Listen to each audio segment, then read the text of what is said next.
All right, I assume some additional people are going to make their way in here, but since you are all here and it is 12:02, I would like to get started here. First, we'll introduce ourselves. Thank you again for joining us today. My name is David London. I'm the Deputy Director at the Greater Baltimore Culture Alliance, and I am joined today by Alix Fenhagen, who I will allow to introduce herself. Hi, I'm Malik Svenhagen. I'm the program manager for the Baker Artist Portfolios at Baltimore Cultural Alliance. Great. Thanks, Alix. I'll be spending about the first 20 minutes with you, and then I'll hand it off to Alix. And my job is to provide an overview of the program. We'll start for those of you who are new to Zoom or need a little refresher. You got a couple options on the bottom of your screen. The option on the left will mute your screen. You can turn your video on and off however you prefer. If you have questions, you can type them into the chat. If you know how to, you can also certainly raise your hand either on camera or using the button. And there's also a CC button on your Zoom screen on that toolbar at the bottom. If you click that, it will provide some live cart captionings for you. So if you prefer to have live transcriptions, that's how you can do that. Video is totally optional today, whether you want to have it on and off. We ask that you mute yourself if you're not speaking, but feel free to unmute yourself at any point if you have a question. And also, again, feel free to type any questions into the chat, and we'll be monitoring those as well. Our time together today, I'll provide a really quick introduction to the Greater Baltimore Culture Alliance. We'll set up the Baker Artist Portfolios, go into the details of the Baker Artist Awards, including eligibility and disciplines and our adjudication process. Then, as I mentioned, I'll hand it over to Alix, who will take you on a guided tour through the website itself, talking first about the front end of the website, how it looks if you're just a visitor, what your portfolio looks like from the public's perspective, and then she will take you into the back end of the website and show you how to create your portfolio and add projects and add work samples and define how those things work and what they mean. And we will leave time for questions at the end of the session today. Again, though, if you have questions at any point throughout, feel free to interrupt us and ask. We are here today to impart this knowledge upon you. First, the Greater Baltimore Culture Alliance creates equity and opportunity in, through, and for the arts in Greater Baltimore. We do this through marketing, education, professional development, financial support, and a variety of innovative programs. We were founded in 2001, and we were founded by members of the cultural community. So artists and organizations came together and said that we believe that we can be stronger together than apart. And so GBCA was created as an independent voice for the cultural sector. We are a membership organization. We serve individual artists such as yourselves, but we also serve all sorts of organizations, including arts, culture, history, heritage, humanities, sites and attractions, colleges, and universities. I mentioned that we're a membership organization. We'd love to have you as a member. You can learn more about that on our website. That said, many of our services and programs, including the Baker Artist Portfolios and the Baker Artist Awards, are open to anyone in the Baltimore region, regardless of whether you are a member of GBCA or not. I'm going to start off by talking about the Baker Artist Portfolio program, and then we'll talk about the Baker Artist Awards. For those of you who have been with us for a long time or have been familiar about the Baker program over many years, you may remember that the program started off and it was overall called the Baker Artist Awards. And everything, all the language on the website, all of our materials were about nominating yourself for the award program. We still have the award program, and I'm going to talk about that in a moment. But about 6 or 7 years ago, when we built a new website, we took the opportunity to rebrand the name of the program to the Baker Artist Portfolios. And what this allowed us to do was to talk about the inherent value of both the portfolio program itself as well as the award program. I recognize that every artist can benefit from a cash infusion, and it is my genuine hope that at some point in my tenure here at GBCA, I'm able to provide some cash awards to each and every one of you. However, in the meantime, there are many great benefits to just having a portfolio itself. A quick overview of the portfolio program and the award program is created in 2008, and it was created at that time as a collaboration between the Greater Baltimore Culture Alliance and the William G. Baker Jr. Memorial Fund. The William G. Baker Jr. Memorial Fund, also referred to in Baltimore as just the Baker Fund, is where we get the name for the Baker Artist Portfolios. The Baker Fund itself was established in 1964, but in the early 2000s, it shifted its attention to only serve arts and culture. So it is one of the only dedicated arts and culture funders that is regional. The portfolios were conceived to provide a free online portfolio for artists, to provide financial support, showcase and exhibition opportunities, and to promote Baltimore as a strong creative community. I mentioned in 2016, we launched a new website, and that's when we rebranded. And over the existence of the program, we know from our analytics that the website has been viewed in nearly every country around the world. We also know that it has been used and continues to be used regularly by curators, collectors, collaborators, programmers, educators. There's a variety of professors, particularly at MICA, who on their first day of class, they assign their students to go look at the Baker portfolios to get an understanding of the art that's being made here in the region. Anecdotally, we hear from artists who have portfolios that collectors, oftentimes from other states, find their work on the Baker site, come to Baltimore, visit their studios, and leave with work. I have personally have found collaborators on the Baker site. I've personally commissioned artists that I've found on the Baker site. That's just a personal story. But it really is used as a tool to understand what is happening in the region and to connect artists to each other and to other entities who may provide opportunities. There are many artists who use their Baker portfolio as their main website. We have a customized URL field, which I will show you, where you can choose the name of your URL on the Baker site. So it can be, for example, mine is bakerartist.org, portfolio David London. So you can customize that. There are some artists who, with a bit more technical ability or technical help, have their own domain name, for example, davidlondon.com, and that can be automatically forwarded to their Baker portfolio. We welcome and encourage you to use the portfolio however you best see fit. And if it can serve the purpose and save you time for managing your own website, we certainly love to hear those stories. In the early days of the program, the website would shut down for a 4-month period during adjudication, but the current website can be updated 24 hours a day, 365 days a year. We are currently in what we call our Baker Artist Portfolio season that lasts from September to the deadline of every year. That is our season of heavy promotion. It is our season of lots of these info sessions and outreach to artists, but just because it's our season doesn't mean it needs to be your season. So we do encourage artists to update and work on their portfolio throughout the year. I know that for a lot of people, it is tackled once a year, oftentimes on the weekend before the deadline, and it can be a grueling task. But if you think about this as an ongoing resource that over time, then it doesn't have to be a grueling task at the deadline every single year. One of the most exciting things, and the reason that I've been able to continue to work on this program for going on 13 years now, is that we are always evolving. We're always evolving the program, and we're always evolving the technology. We send out surveys often. We ask artists if they have thoughts, suggestions, comments, concerns, to always let us know. And I promise you that we are indeed listening. And so over time, you'll see that our technology improves. One of the suggestions that we got from our last survey, which I believe was over the summer, has already been implemented into some new program I'll be talking about for a second. So we evolve as artists evolve, and we evolve as artists tell us what they need and what would support them better. So I also put this out as an invitation for you all. If you have ideas, thoughts, or suggestions about how we can improve our technology or the program, please let us know, and we really are listening. Now, the other value of the portfolios themselves, which has been cultivated particularly in recent years, is that having a portfolio allows you to tap into some additional opportunities that we've fostered with community partners. So these can be showcase opportunities, exhibition opportunities, vending opportunities.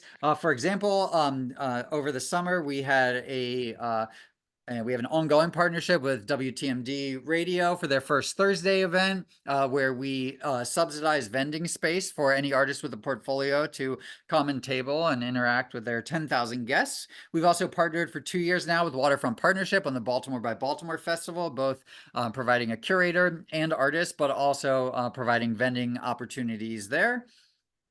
And our current offering to any artist who has a Baker portfolio is that we are putting together an exhibition called Off the Web that will take place at the Peel Museum. And any artist with a portfolio, if you don't have one, you can start one and still be eligible, is invited to bring one piece of artwork to hang during our 2.5-month exhibition, or participate in a variety of other ways, including a video clip to play on a loop in the exhibition, participation in 2 open mic events, a literary artist fair on December 14th, and a closing event on January 19th. Again, this is being subsidized by the Baker Fund with support of the Greater Baltimore Culture Alliance, and just one current example of the ways that we're trying to use this platform to foster additional opportunities out in the real world as well. Hence the title here of Off the Web. How do we take this thing that exists online and bring it into physical space? All right, that was all about the portfolios itself. I hope I've relayed some of the value that we see in having a Baker Artist portfolio. That said, I know many of you are here for the awards, so now I'm going to shift our focus to talk about the Baker Artist Awards themselves. The Baker Artist Awards are awards of excellence, and this differs from a grant. We are not awarding money for you to realize a new project, although you're welcome to use the money to realize a new project, but rather we are awarding you on the merit of work that has already been created. And so the portfolios is a place to collect your work, and your portfolio is what is reviewed to establish who will receive our annual awards.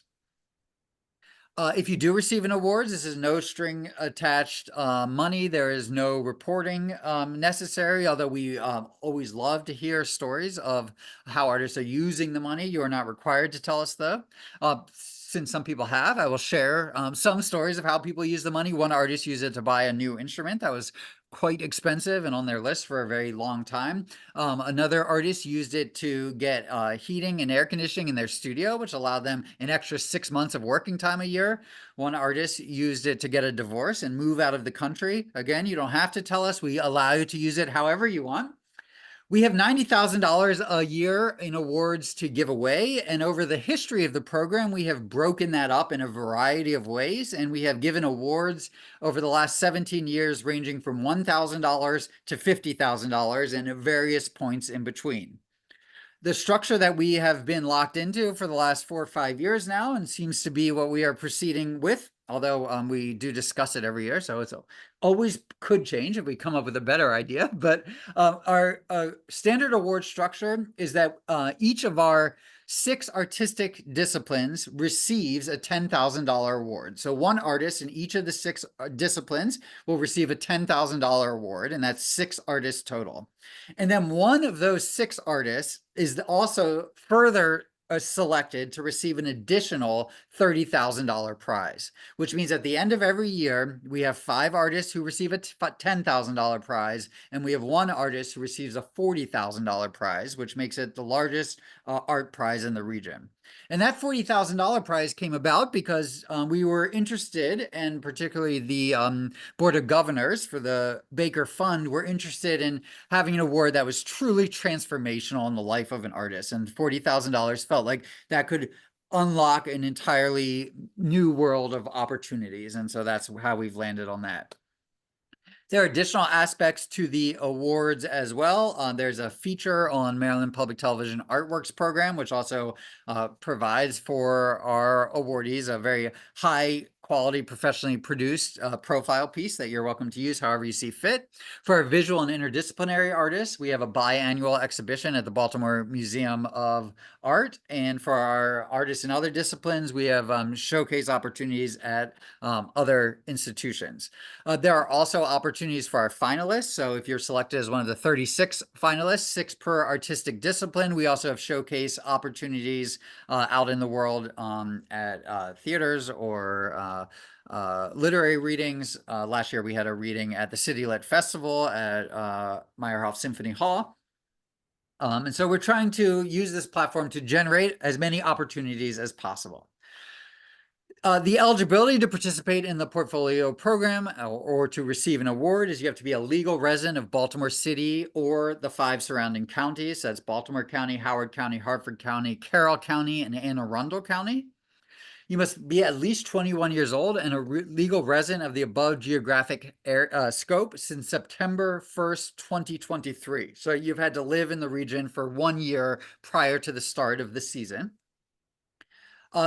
The program is open to individual artists and groups of artists working as a collective or a collaboration. I highlighted collaboration here, and I want to get the language exactly right, because we have clarified slightly about working as a collaboration. And so here's our official statement, is that artists whose work is created in collaboration with another artist and who have no significant body of solo work or work created through other collaborations should apply as a collective. So to extrapolate on that, if you have a company of people who regularly work together and don't regularly create their own work or work with other people, that entity should apply as a collective or as a collaboration. That said, incorporated organizations of any kind are not eligible, so you will have to choose a primary artist for your collaborative portfolio. If this applies to you or you have specific questions, answer them now or answer them privately by email if you have a specific situation that you want to talk through. Artists working in any or all disciplines are eligible. And previous awardees who have received less than $20,000 total from the Baker Artist Awards are eligible, which means if 1 year you receive a $10,000 prize, you can still be eligible for another $10,000 or even a $40,000 prize. But we do have a 1 year waiting period, so you cannot receive an award 2 years in a row. With our current structure, most artists, all artists, once they have received 2 awards, are capped out. So that is the most that you can receive with the current structure. We do have some artists who received $1,000 prizes or $5,000 prizes earlier on in the program. And so they still remain eligible, theoretically, I guess, to receive up to 2 more $10,000 prizes. Artists whose work is created, oh, this is already, I duplicated that, apologies.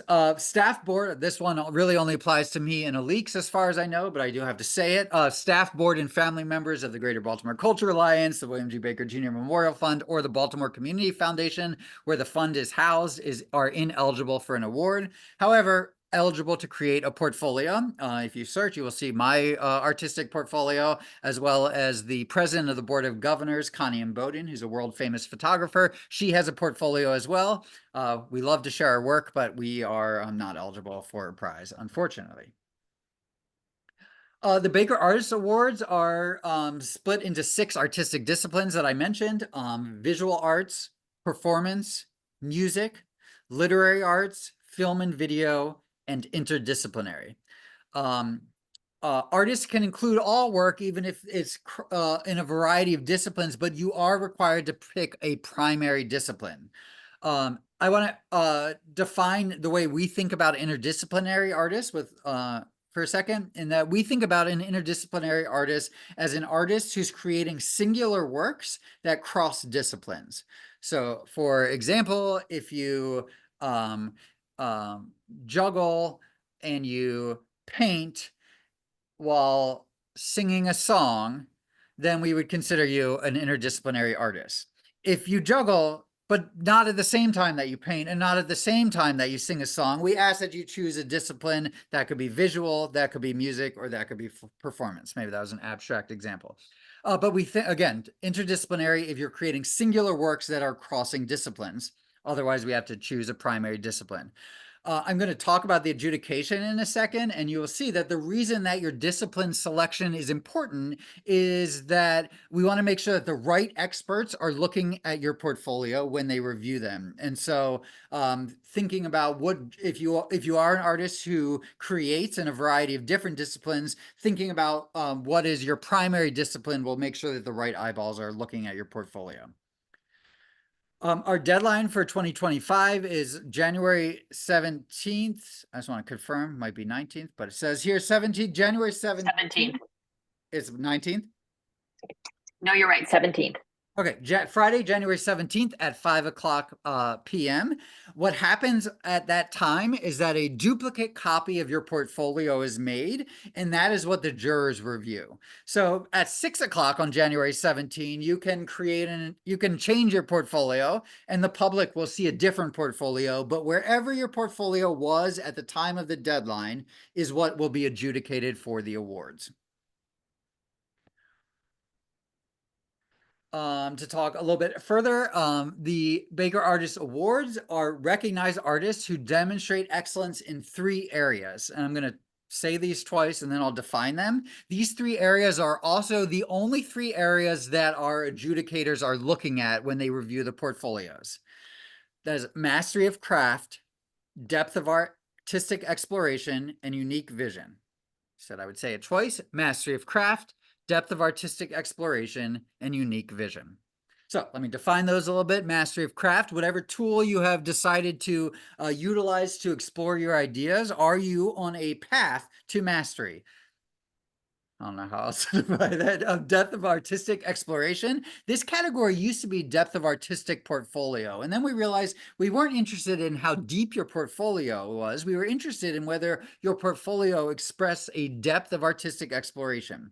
One way you could have this depth is through a long timeline, a long body of work, but the duration of working time is not a qualifier. It is really looking at whatever ideas you have chosen to explore in your creative and artistic journey. Do you explore those ideas deeply?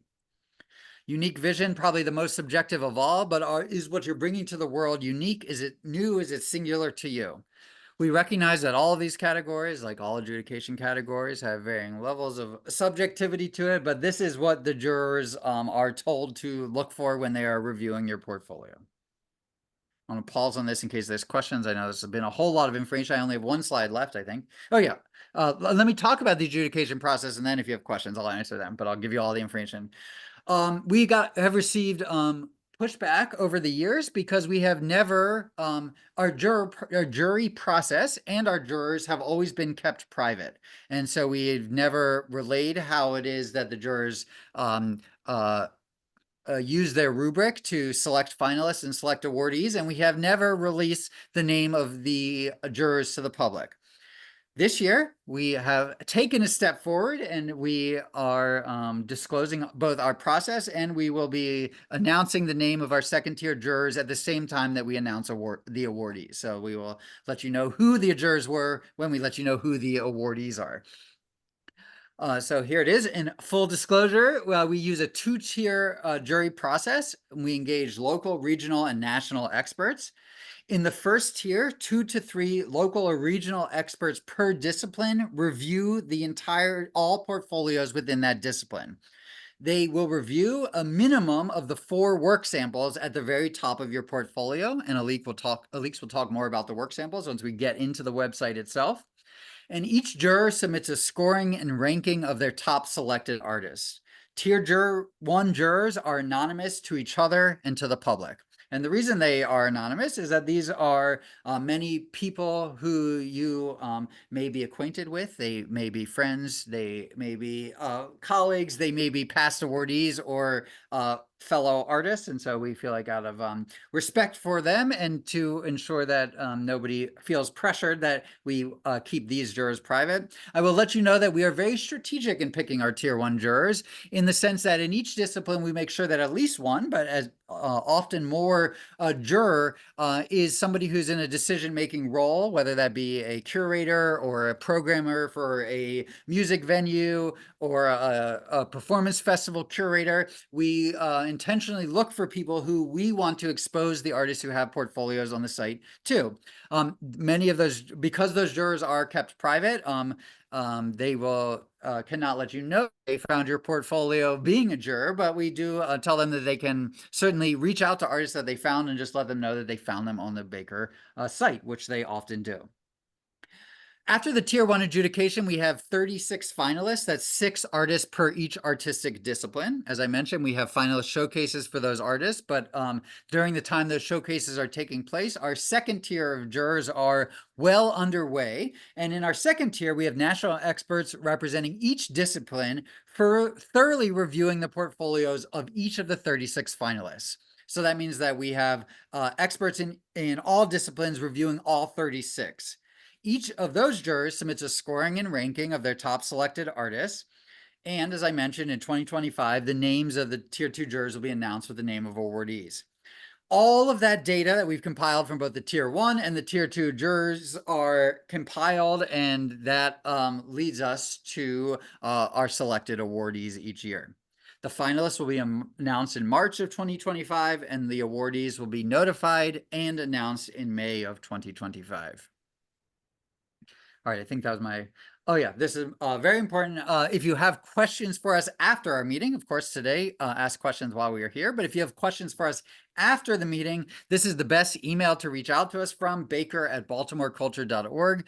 Even if you have my personal email address, or even if you have Alix's personal email address, if you reach out to us at Baker, it goes to both of us. It allows us to track who's been talking to who and make sure that everyone's getting answered, and we'll get you an answer quicker. So that's all I have. I'm going to take off the shared screen here, and I'm going to open it up for any questions about sort of the program itself or the award process. And then, as I mentioned, I'll hand it over to Alix, who will take you through the actual website itself. So if there's any questions, you can raise your hand, you can unmute yourself and speak it, or you can type it into the chat. And if there aren't any questions, then I will pass this back to Alix here.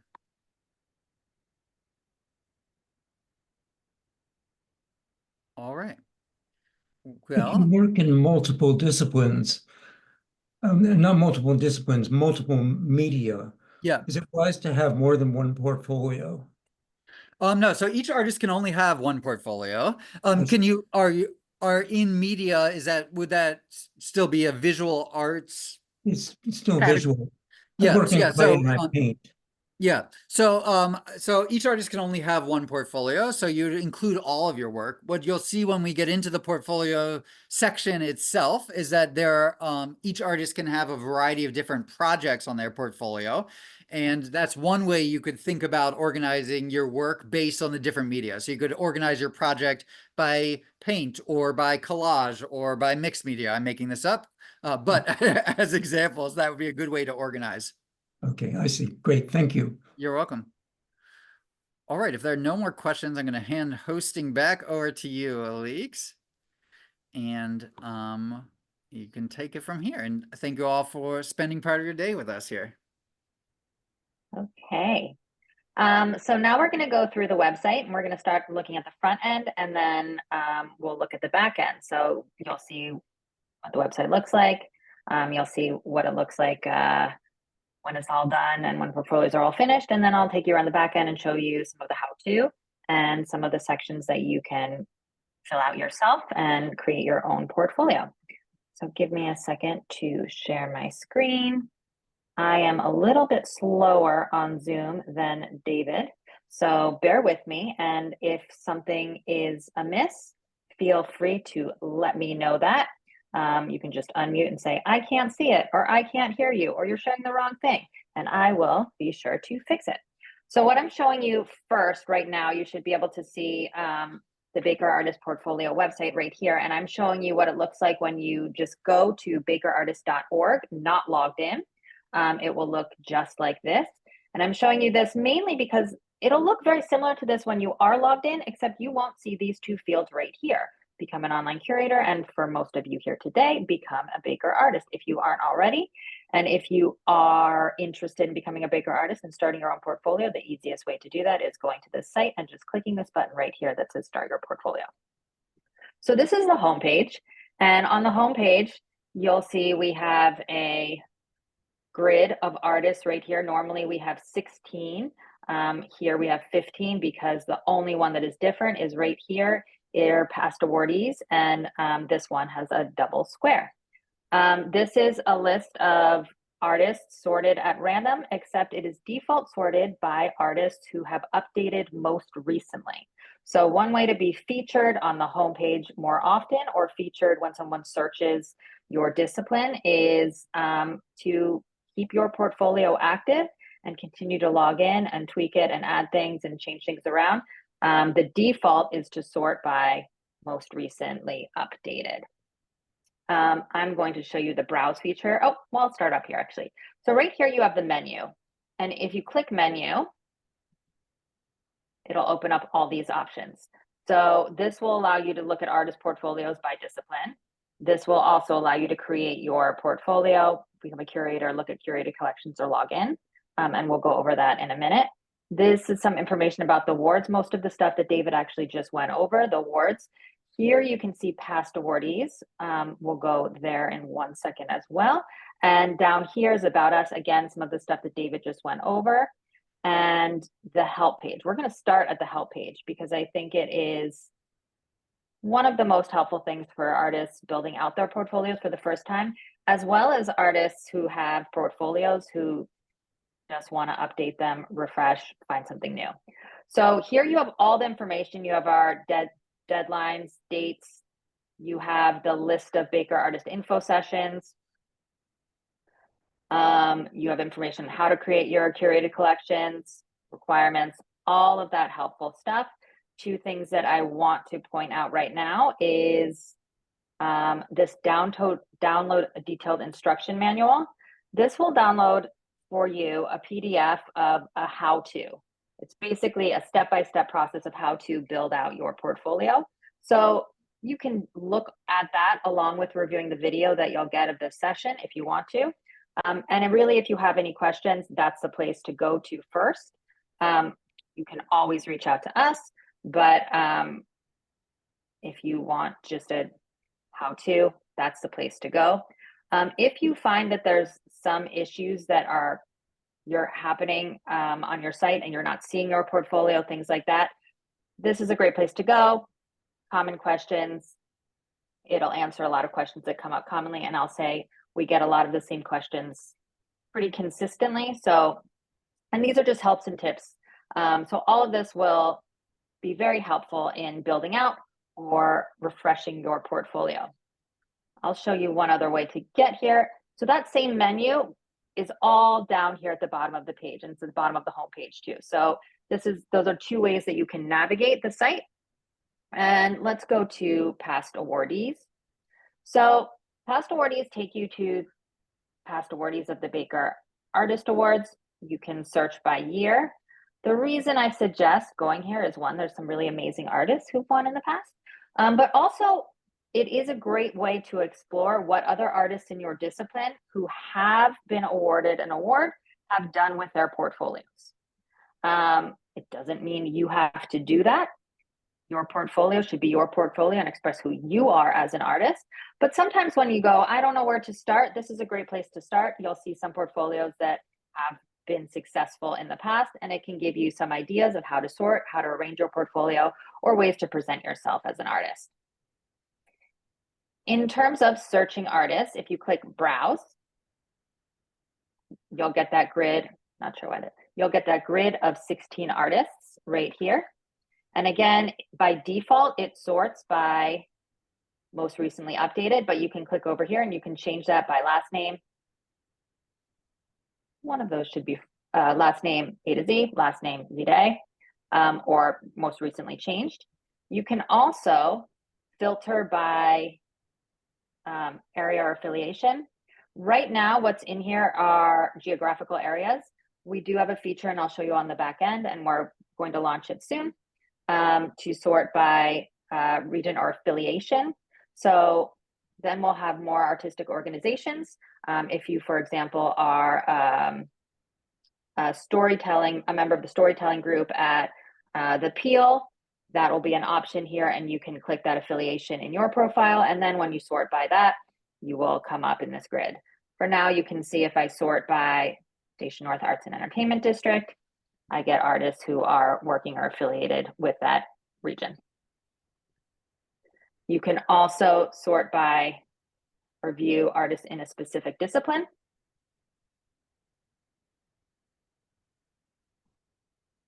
and sort however you like. So let's just go back to the home page for a second, and we're going to go into one of these portfolios at random. Let's go into this one. Okay, there we go. So my computer's a little bit slower today for some reason.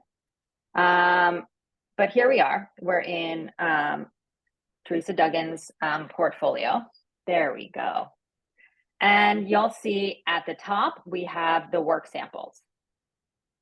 So by default right here, you have the name of the portfolio. Name of the portfolio by default is usually the artist's name, portfolio. So she's changed that to be Teresa Duggan.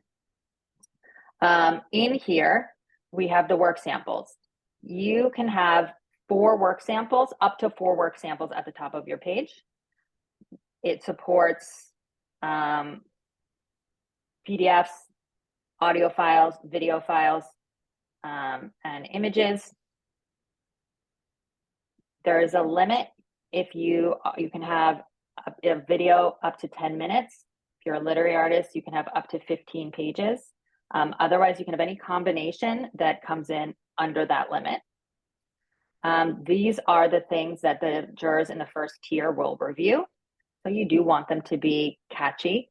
You want them to represent your work, and you want them to, let me go to the full page. Sorry, I just realized, there we go. And you want them to intrigue people, both jurors and just viewers of the site, to dig a little deeper. Below, you see there are the projects. These are sort of the meat and potato of your portfolio. And you can sort them in however, or arrange them however you like. We'll talk a little bit more about that on the back end. Each project has a title, and then you can have up to 10 pieces of media per project.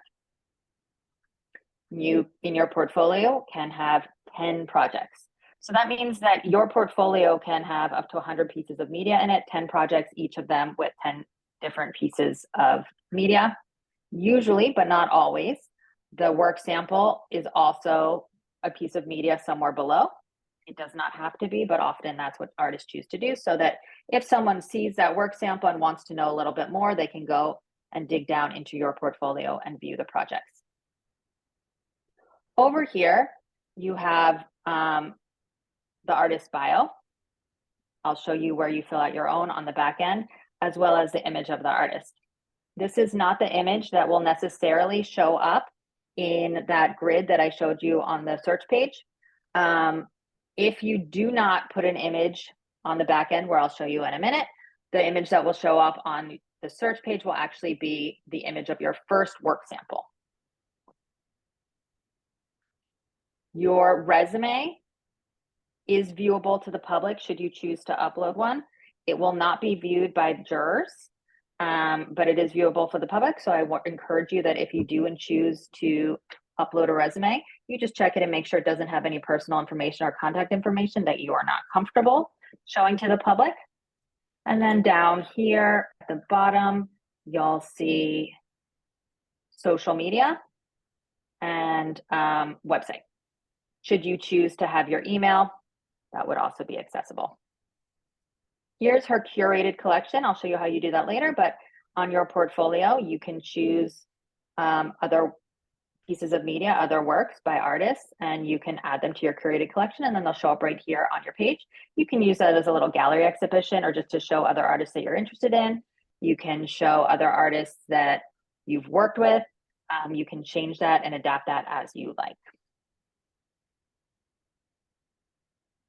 I think that's everything for the front end.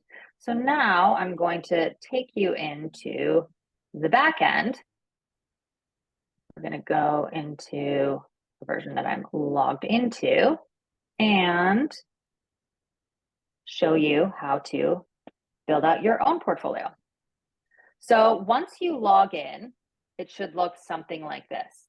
Your name will be right here. This is a test account so that I can show you what it looks like on the back end. Normally that doesn't cut off, but that's okay. I'm going to take you through this, through all the aspects of this, and then open up for questions. If you have questions anywhere along the way, please don't hesitate to ask. So the first thing, this says my portfolio. So that would take you to my portfolio. We're not going to go there yet. We're going to go to edit account info. So this is where you'll put in all your account info. It's all the basic information about your account. Think of it as login, passwords, things like that. The profile picture right here, that's the picture that shows on that top right portion, right above your bio on the portfolio that we just saw. So that's sort of the image. It can be of yourself, it can be of a piece of your work, but that's where it shows. It shows on your view my portfolio, on your portfolio page. It'll be on the top right above your bio. What page is this that you just? So right now we're in edit artist account. So we're in account info right here, account info. So if you're logged in, you just pull down on that right here and you'll have a drop down menu and account info right there. Okay. Here you have the opportunity to put in any social media links you have. Right now we support more than we did last year. So I believe we have Etsy, Instagram, Facebook, Twitter. There's a bunch of other ones that are supported. I think it's most, let's see, all of these. So there you go. So you can put a link to your SoundCloud, you can put a link to your Vimeo, all of those things. It will not be viewed by jurors, but it is a wonderful tool for other viewers to connect with you and to see more of your work and get a deeper sense. It also allows you to connect across platforms. So over down here, you have my show my email. That's where you will click if you want your email address accessible to the public. If you change anything in here, as always, you want to save. You want to make sure you save when in default, when in doubt, save, save, save. If you don't save, it won't save. So edit artist profile. Your artist profile is where you have more information of you as an artist. So here's your location affiliation. Again, the organizational affiliation link will change in the near future. And so as we do that, we'll send out an email with updates about how you can do that. We're testing it on the back end now. But if you are a member of an organization or have an organization that you think might be interested in being a part of one of those organizational affiliates, let us know and we can reach out to them. Here's where you'll select your discipline. So you'll select one of the 6 disciplines. That's the primary discipline of your portfolio. And as David mentioned, that is the expertise that the initial jurors who review your portfolio will have. That being said, and I'll show you in a minute, you can select different disciplines for different projects within your portfolio. So this is just your primary discipline. This is their site-wide representation. And so your site-wide representation, that is the photo or that is the image that will be viewed in the browse page on the home page. It'll be the image associated with your portfolio. So in that grid of 16 artists, that's the image that will show. You do not have to upload an image here. However, if you do not, it will default to your first work sample. This is where you would write your bio, and that is the bio that shows on the top right corner of your portfolio under your image. This is where you would upload your resume right here. And here's where you can put your URL, your website, if you have an additional website. Again, many artists do use their Baker portfolio for their primary website, so you are welcome to do so. However, if you have another website or another place you'd like to direct interested parties, this is where you would put it. At the bottom right here, you have an option to keep your artwork private. Now, what does that mean, or why might you want to do that? We encourage artists to share their work and have it public. We love it viewable to the public. However, there are reasons that you might not want to. For example, this portfolio, right, that we're looking in right now is private because, well, it's not really an artist portfolio, it's a test portfolio. But many artists, as they build out their portfolio or as they create it, don't want someone viewing it when it's not ready to be viewed. So we'll click this box, and then when they're ready for it to be viewed, may unclick this box. Some artists have a reason why they can't have their work public. Maybe it is unpublished. If you are a writer, you have some unpublished manuscript and you don't want it shared because then you won't be able to get it published. Maybe you're a filmmaker who has a piece in progress and they're looking for funding for it, and you can't get that funding if it's seen to have a public viewing and you don't want that risk, so you keep it private. We do have an opportunity now to do that by project, so I'll show you in a minute how to do that, but you're welcome to click keep my artwork private. It will mean that it will not come up in the search. It will not be viewable in the browse. It will, however, still be viewable to jurors and to us on the back end if you need our help. So it can still be adjudicated, and it will still be adjudicated unless you reach out to us and say, you know what, I don't want jurors looking at this. I don't want it to be adjudicated, in which case we'll make sure we pull that out. One thing to know, even though it's private, it is, if you're going to load something onto your site, it's on the internet. So we do our best to keep it private and keep it not accessible to other people. But once something's on the web, it's on the web. So there is always a slight inherent risk that it might be accessible somehow to someone. So it's just something that I suggest you consider before putting anything on the internet ever. All right. Again, make sure you click save if you've adapted anything here. Otherwise, you will lose it. So now let's go into the portfolio. So my portfolio will take you to that public facing page that we just saw when we went into the artist portfolio before. And now I'm going to go to edit portfolio.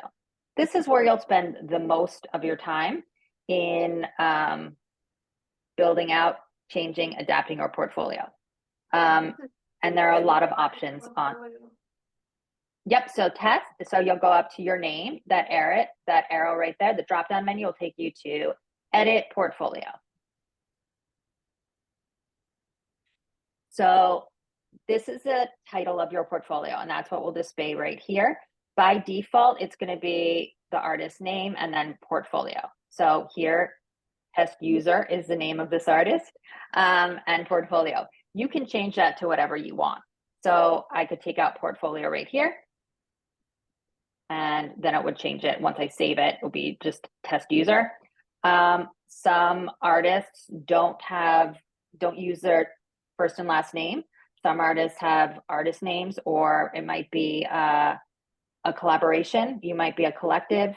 The first and last name under your account would still be the first and last name of a person, but your collective might be called Bunny Box. It's not, and so here you would write Bunny Box, and then it would say, Bunny Box portfolio.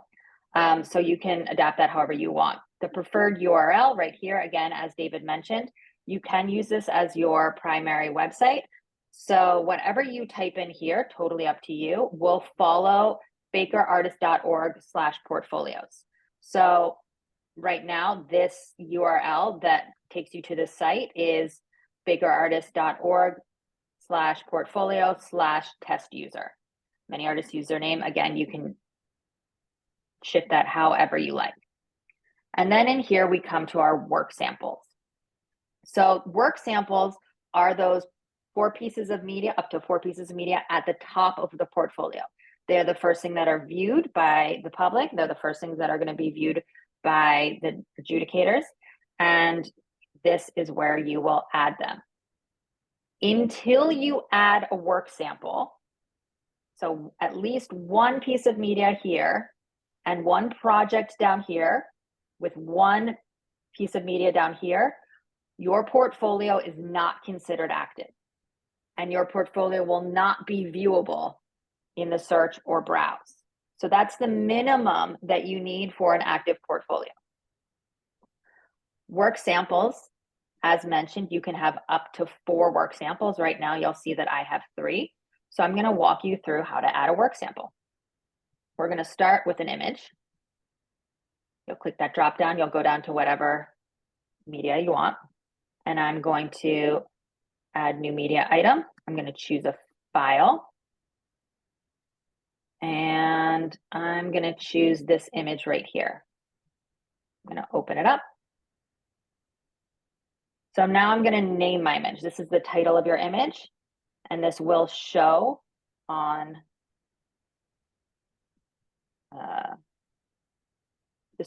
your portfolio page. So I'm going to title it Hot Air. Alternative text. Alternative text used to be optional. It is now mandatory. It is an accessibility tool. So alternative text is used by screen readers for people who are vision impaired. It's also the text that displays if an image fails to load on a website, and it can be used by search engines. You want your alternative text to describe what your image is. So for the purpose of this one, I'm going to say it is a hot air balloon in the sky, in a sky at dusk.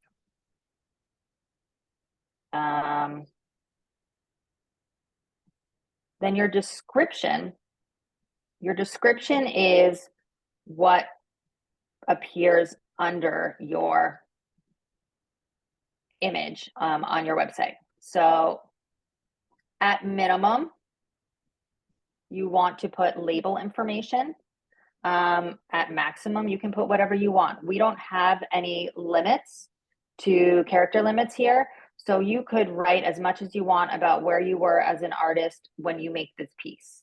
You could write about the process. You could write about where this piece had shown before. Whatever you think is relevant to a viewer looking at this piece that would help them put it into context of who you are as an artist or what you want them to know about it, you can put in here. I would suggest putting at minimum some sort of label information. So the title, you can put the title. You don't really need to because the title's above anyway, but you can. And some dimensions. None of these are accurate of this piece, but you get the idea. I'm going to show you this piece now. The available for purchase is an option. So if you have a piece that is available for purchase, you are welcome to click that. It will then show up on the front end that that piece can be purchased. And down here, you would put however you want someone to contact you should they be interested in purchasing you. So I'm going to put my email right here.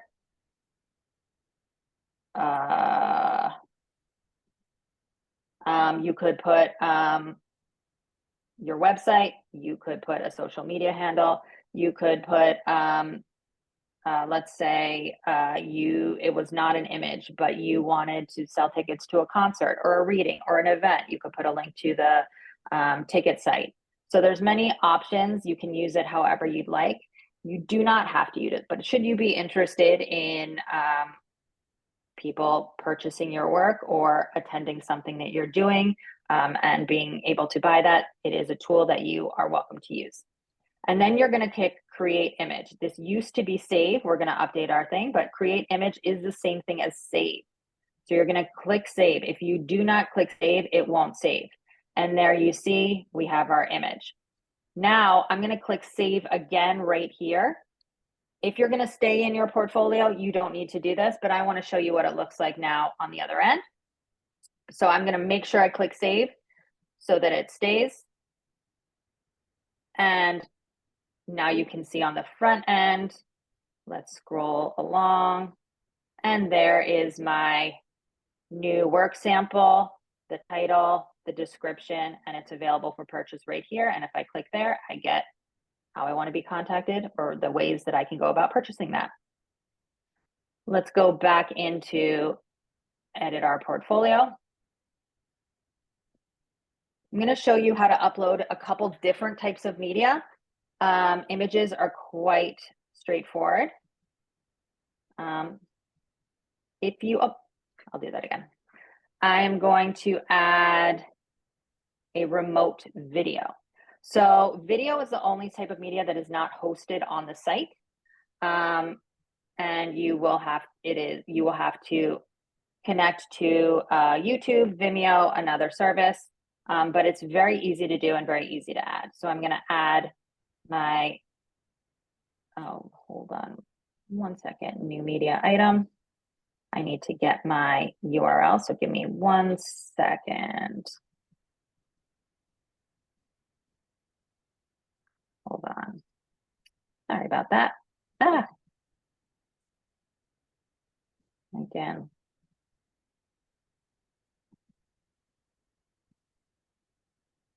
Okay. There we go. So let me just go to YouTube. I'm going to copy this link right here. This is a preview for the artwork special for the Baker Artist Awards 2023 awardees. And I'm going to go back to where we were a minute ago, edit portfolio. I'm going to remove this because I can only have 4. They don't make it easy to remove. We don't want it to be easy to remove because we don't want you to remove anything accidentally. So in order to remove anything, it's going to say, are you sure you want to remove it? And then I can click, yes, I'm sure I want to remove it. Now I'm going to add my new piece of media, this remote video. I'm going to add the media item. I'm going to put in that video URL. I'm going to call this artwork special.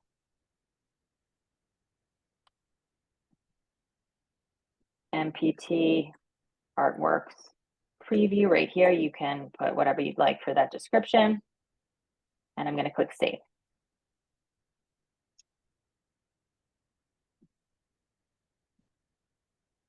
There it is right there.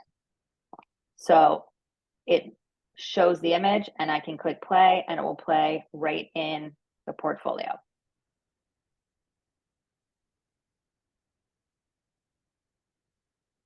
I have a couple more things I want to show you on the back end and then we'll open it up for questions. Projects.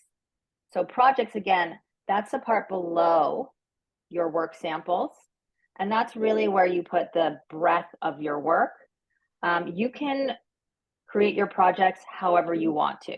Again, David mentioned you could do it by types of media, types of mediums that you work in. You could do it by exhibitions. You could do it by themes. Let's say I could arrange it by, I'm a painter. I paint puppies. So one of my projects is puppies, and then another one is portraits, and another one is abstracts. You could do it by periods of your life. You could do it by chronology. You can do it however you want to. And how you divide those projects, how you think about those buckets is really up to you and how you want to tell the story of who you are as an artist and how you want viewers to understand and think about your work. So in here, you can have 10 projects. I have 10 projects, so I can't add any more. So I'm going to have to remove one. I'm going to remove this project. Again, it's not going to let me do it easily because we don't want you to accidentally delete something. So I've now removed that project and I'm going to add a new project. The title of this project is going to be 1017 info session. Here, this private is where you have the option to keep a project private as opposed to your whole portfolio private. So let's say you are a writer and you have one unpublished manuscript that you are working on, but you'd really like adjudicators to be able to see. You could put that here, keep it private, but still have all your other writings and all your past works viewable to everyone else. The private one just wouldn't show up for everyone else. Project description. This is where you describe your project. So I'm just going to put this as an info session. But if you want to take that example that I put earlier, you might say, these are oil paintings that I did of puppies. I love puppies. I've been painting puppies since 1946, and in my journeys to paint puppies, blah, blah, blah, blah, blah. Whatever you want as your project description, you can put in there. You can have as much or as little information as you want. Again, we don't have a character limit, and that is intentional. So you can do with that what you like. The discipline here, you have an option to choose another discipline. So if you are a visual artist, and that's what you clicked in that initial artist profile, your portfolio will be reviewed by an expert in the visual arts. However, maybe you also sometimes work in performing arts. So you can include projects that are outside of your primary medium. And you would indicate what this, primary discipline, what discipline that project was in here. So I'm going to put this one in music, because why not? Tag, you can tag however you'd like. So tags search up and will come up in the search. So if I wanted to put dogs and puppies and oil painting, then when anyone searches any of those in the search bar under browse, my work would come up. And they're self-designated. You can choose what you'd like to put there. Now is where you build out your media. You can have up to, again, 10 pieces of media. I'm going to select media. I'm going to show you what it looks like to add a, oh, why is this? Give me,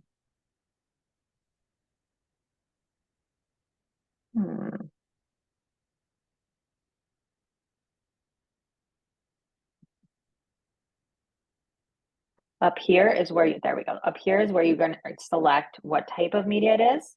I'm going to this time add a document. Choose file.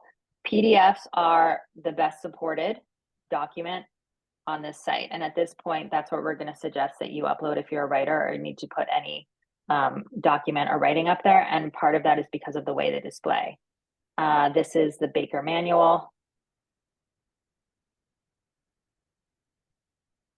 It's a manual. And I'm going to save. And you'll see right there, it's now going to display an image of that PDF. I'm going to create that project. And now we have that project right there. Again, before you log out, you're going to want to click save. But now I'm going to add another piece of media to that project just to show you one final thing. In case you decide you've already uploaded something as a work sample, you uploaded something a while ago and you would like to go back to it, you have this lovely option here called Choose Existing Media. In Choose Existing Media, there is a record and a housing of all the other media that you have uploaded before. And so rather than having to go back in and do it over and over again, you can click something that you've already done, something that's already been uploaded in your portfolio. You can select media, and there we go. We have a nice little GIF right there. Where is choose existing media? So if you're in your portfolio edit projects, when you select media, the type of media, rather than it being a drop down as it was in the work samples, it's right here across the top. So choose existing media, add remote video, add document, add audio.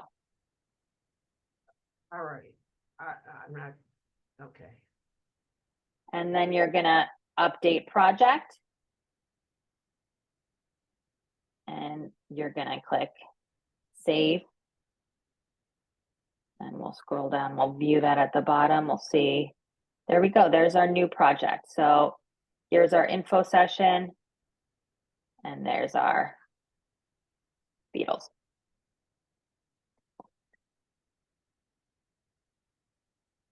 There's also a little thumbnail there so you can navigate through there. The last thing I want to show you on the actual portfolio page itself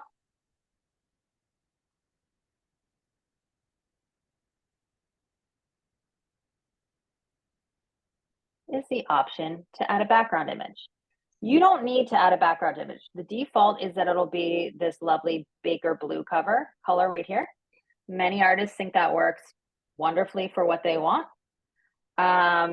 Some artists feel like they want to change it because it makes their work pop a little bit more in a different way. I would encourage you to think about it as a background. If you are trying to convey information through the image, it tends not to work because this can expand or get smaller, what you see, and it will display differently on different screens. So we've had artists who try to do a background image that is their face sort of peeking up over the edge of their portfolio. And that just doesn't end up working because you can't necessarily align the image to come up that way every time on all platforms, on all screens. So think of it as adding a little texture, a little background, something that just adds some personality if it's something that you choose to use. So I'm going to replace this. I'm going to add an image. And let's see, I'll use this one.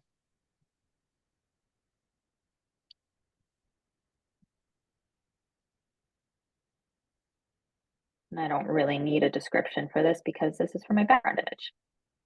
Oh, alternative text. So you still have to put the alternative text here, raindrops on window.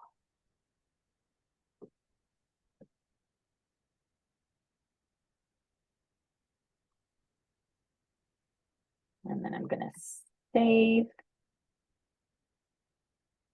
And now you see I've changed my background. So it adds a different texture to your portfolio. It can be, again, whatever you want, but think of it as something that creates the atmosphere of your portfolio or augments the atmosphere of your portfolio, not something that's trying to convey information in and of itself. The last thing I want to show you before we move on right to questions. I'm just making sure. Oh, two more things I'm going to show you. So the last thing in Edit Portfolio that I want to show you is right here. You can change the order of your project. So I've just created this project, but this is the project that I want viewed at the top. I'm just going to pull that little arrow and I can move it up. I can move it all the way to the top if I want it to be, and I would just click Save. And now in my projects, that's my first project. So you can change the order of your work samples in the same way and change the order of your projects however you'd like, just by that little drop and drag. And last thing is curated collection. So right here is your curated collection. And if I wanted to add something to my curated collection, and I go right here.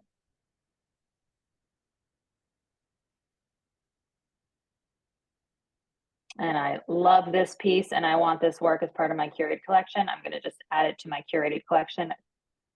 Click that little star. That should have worked. And let's see. And then I'll go back to my curated collection.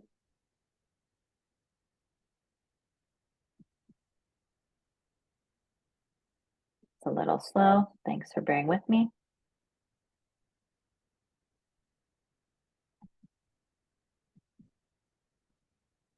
Oh, interesting. Okay, well, in general, that will work. You just click that little star and it should come back and it should be in your curated collection. I'll dig into why that didn't work this time, but that's how you would do it. All right, that is everything on the back end. It is a very quick overview. And now I want to open it up for questions. I can do things again. I can answer some specific questions. I have a question. Yes, please. If you want to eliminate an image in that selected, whatever the last thing you went over. To eliminate an image in the curated collection? Right. Can you get rid of them? Show you. You absolutely can, and I can show you how to do that really quickly. Okay. Can you see my screen? Mm-hmm. Yes. Okay. So to eliminate in the curated collection, you just go manage my collection. Okay.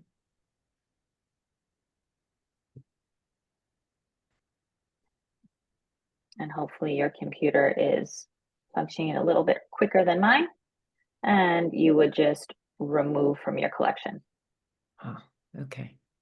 And then this is the one place where it seems you don't have to click save because it already did it.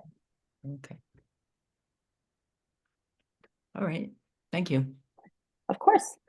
Other I- questions? I've Yeah. got 3. Okay. All right, what are, I get confused between the different, I'm a literary artist, so I don't have images, all right?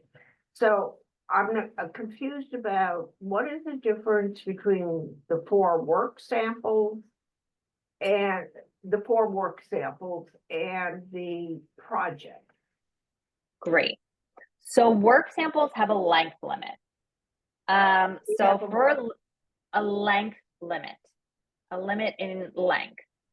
So for literary artists, assuming that you are going to want to put something that you've written, those 4 work samples can add up to a maximum of 15 pages. So you could put 1 work sample that's 15 pages long up there, or you could put 1 work sample that's 5 pages long, 1 work sample that's 2 pages long, and etc., adding up to 15 pages across 4 work samples. Okay, You could also put a work sample that's 8 pages long, and then maybe a video of a live reading of one of your pieces. In the projects and the pieces of media in the projects, there is not a length limit.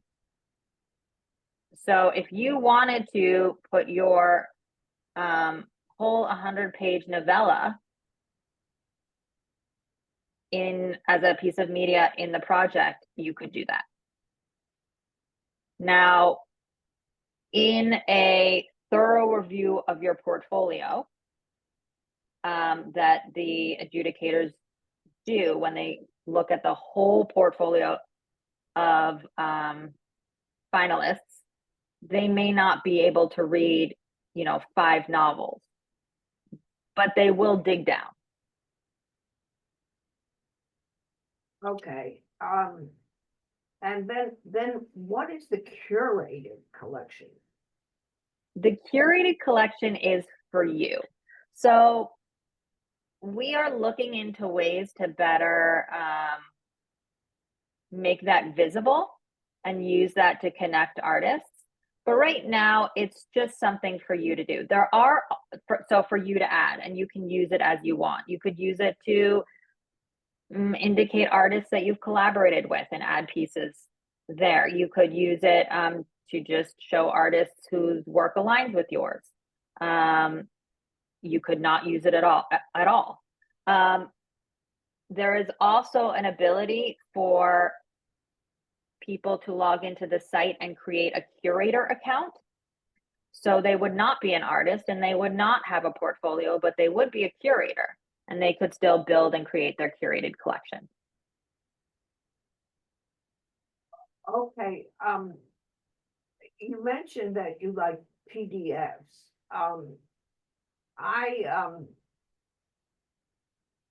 I think not many of the things in my work samples are copies. They're published online. They're and so I've linked.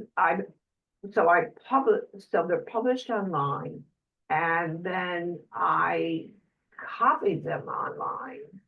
And added them in the typeset mode that whatever publication they're from.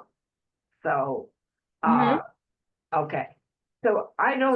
So as an image. Pardon me? So you have it loaded as an image, as a JPEG. or another image? Gee, I don't think they're JPEGs. I think that I just went in and copied a link. I'd have to check, but Okay, you know what? Why don't, hey, do you want to follow up with me? I will follow up with you. I'll look at your portfolio specifically and look at what you're talking about, and then we can connect after this. So I'll follow up with you. I'd appreciate that very much. Absolutely, absolutely. Yeah, I mean, I think if it's showing and working on your portfolio, great, it works. And if it's not, we'll figure out how to make it work. Okay. But if as you upload new stuff, I'll help you figure out the best way to do that. Okay, thank you so much. Of course. Other questions, feel free to unmute and ask them. Feel free to type them into the chat.